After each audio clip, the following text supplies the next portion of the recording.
గుంటూరు, విజయవాడ నగర ప్రాంత ప్రజానీకంతో పాటు రాజధాని ప్రాంత ప్రజానీకం ఎంతో కాలంగా ఎదుర్కొంటున్నటువంటి ట్రాఫిక్ కష్టాలకు త్వరలోనే తెరపడనున్నది. అమరావతి రాజధాని ప్రాంతానికి రవాణా పరంగానే కాదు, అభివృద్ధి విషయంలో కూడా ప్రధాన పాత్ర పోషించనున్నటువంటి విజయవాడ పడమర బైపాస్ రోడ్డు నిర్మాణంలో తూర్పు పడమర రోడ్ల కలయికకు సంబంధించి సమయం ఆసన్నమైంది.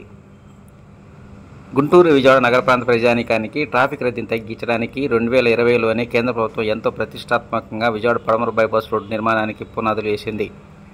ఈ రోడ్డు నిర్మాణానికి సంబంధించినటువంటి పనులు చకచకా జరుగుతున్నాయి. దానిలో భాగంగానే మరో కొద్ది రోజుల్లోనే చిన్నకాకాని కాజా పొలిమేరులో 0 పాయింట్ దగ్గర నుంచి ఇప్పుడున్నటువంటి నిర్మాణం పూర్తి చేసుకున్నటువంటి పడమర బైపాస్ రోడ్డును చెన్నై కలకత్తా జాతీయ రహదారికి అనుసంధానం చేయడానికి హైవే అధికారులు రంగం సిద్ధం చేశారు. దానిలో భాగంగానే గత 2 రోజుల నుంచి తూర్పు వైపు నిర్మాణ పనులు మొదలుపెట్టారు. దీన్ని 3 భాగాలుగా అంటే 3 ఫేజెస్లో ఈ రోడ్డు కనెక్టివిటీ ఉంటుందని అధికారులు చెబుతూ ఉన్నారు. కృష్ణా జిల్లా చిన్నవడపల్లి దగ్గర నుంచి గుంటూరు జిల్లా కాజ వరకు 47.82 కిలోమీటర్ల మేర 6 వరుసల్లో రోడ్డు నిర్మాణ పనులు చేపట్టారు.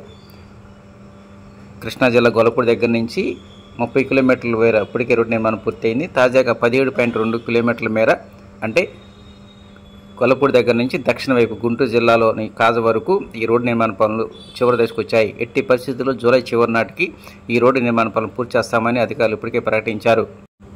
కృష్ణా నది దక్షిణ వైపు అంటే గుంటూరు జిల్లా వెంకటపాలెం దగ్గర నుంచి కాజ వరకు ఉన్నటువంటి 17.82 కిలోమీటర్ల మేర రోడ్డు నిర్మాణం ఇప్పటికే కొలిక్కి వచ్చింది. ట్రయల్ రన్లో భాగంగా మే 2వ తేదీన ప్రధానమంత్రి నరేంద్ర మోడీ గారు రాజధాని పర్యటన పురస్కరించుకొని ఈ రోడ్డుపై ఒక్కరోజు రాకపోకలకు అనుమతి ఇచ్చినటువంటి అధికారులు. ఈ రోడ్డు నిర్మాణం పూర్తయినట్లయితే అటు చెన్నై వైపు నుంచి కావచ్చు, ఇతర ప్రాంతాల నుంచి వచ్చేటువంటి ప్రయాణికులు కావచ్చు, రాకపోకలు ఏదైనా సరే ప్రశాంతమైన వాతావరణంలో విజయవాడ నగరాన్ని టచ్ చేయకుండానే డైరెక్ట్గా గొల్లపూడి మీదుగా హైదరాబాద్ నగరాన్ని అతి తక్కువ సమయంలో చేరుకునే అవకాశాలు ఎక్కువగా ఉన్నాయి.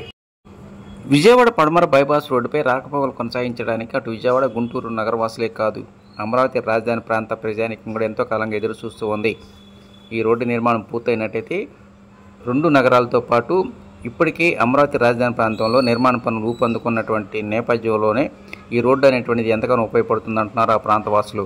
ఏదేమైనా అటు గుంటూరు, విజయవాడతో పాటు మంగళగిరి ప్రాంత ప్రజానీకం మాత్రం తూర్పు పడమర కలయిక పుణ్యమ అంటూ భవిష్యత్తులో ఈ ప్రాంత అభివృద్ధి బాగా ఉండే అవకాశాలు ఎక్కువగా ఉన్నాయని ఆనందం వ్యక్తం చేస్తూ ఉన్నారు.